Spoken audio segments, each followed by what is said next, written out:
The Mirage F1CT is a ground attack version of the Mirage F1C in War Thunder.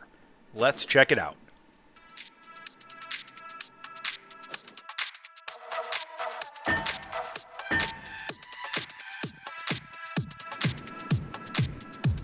The original Mirage F1 was a highly successful fighter aircraft produced in France, which saw extensive foreign sales during the 1970s and 1980s.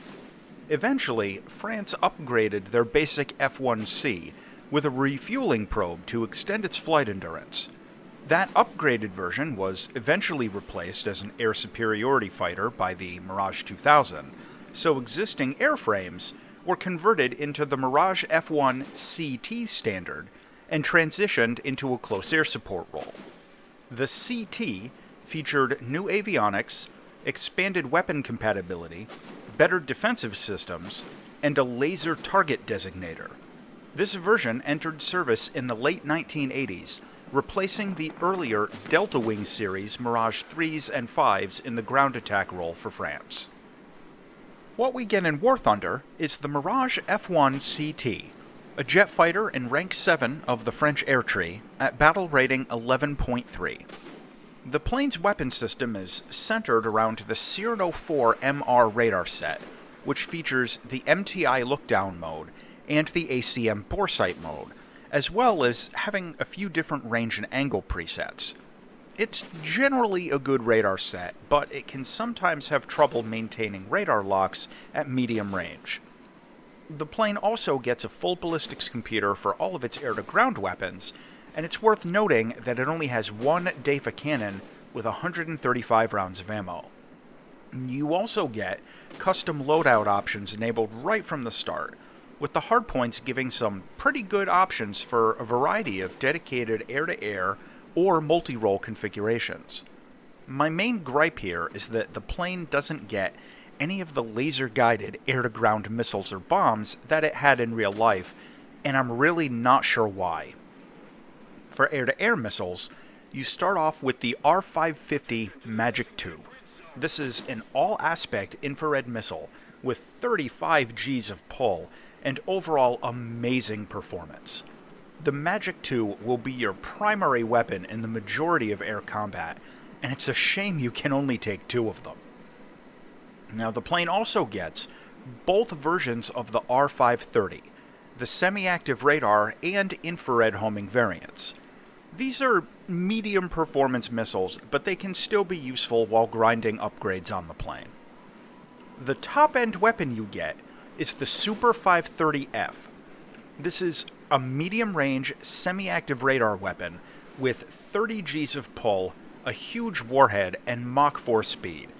It's one of the best semi-active radar weapons currently in the game, and honestly, the only thing holding it back is the plane's radar set being a little flaky sometimes out past 5 or 6 kilometers.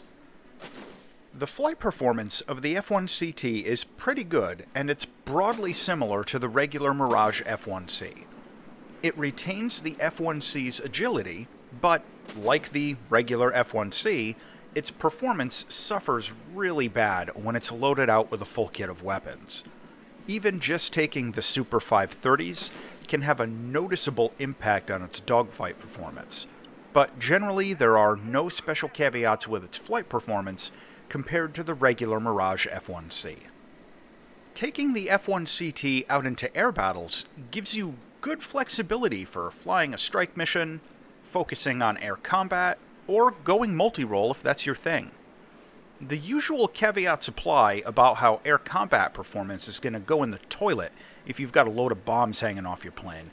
This jet can still credibly perform pretty much any mission profile you want to fly with it. Now, as of making this video, top-tier air battles are flooded with F-14s, so while climbing to altitude and using the Super 530s would normally be a pretty effective thing to do at the start of a match, it seems to be a big mistake more often than not right now in the current meta, so I tend to use a more conventional, low-level flight profile when flying the CT out at the start of a match. The MTI mode on the radar still works pretty well at low altitude though, and It does have limitations that you should be aware of, and if you need more info about that, you should check out my detailed radar tutorial video. In close air support, the CT is basically limited to unguided rockets and bombs. Now, in real life, this plane had access to a pretty good selection of laser-guided munitions, but in War Thunder, they're all absent, and I'm really not sure why. Still, the plane does get the full ballistics computer, and it can take enough weapons to do credible close air support missions. Just be aware you're probably going to be relying on dumb bombs for most of your attacks. Visually, the CT is a pretty slick-looking jet, just like the regular Mirage F1C.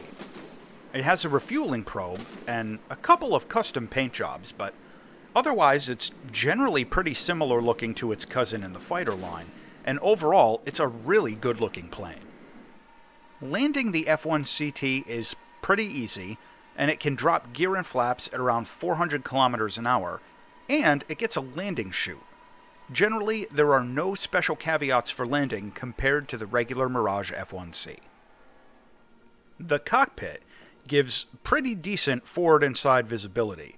It's got useful instruments and a radar B-scope easily accessible.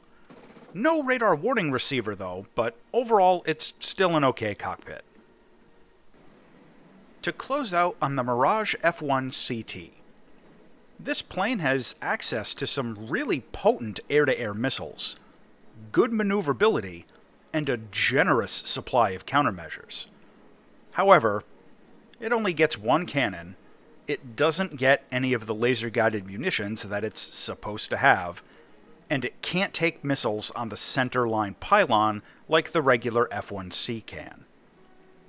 The final verdict on the Mirage F1CT is that the lack of precision-guided air-to-ground weapons is a serious handicap and oversight for close air support, and for a jet that's supposed to be a dedicated ground attack variant of a fighter, it's kinda shitty that they left those out.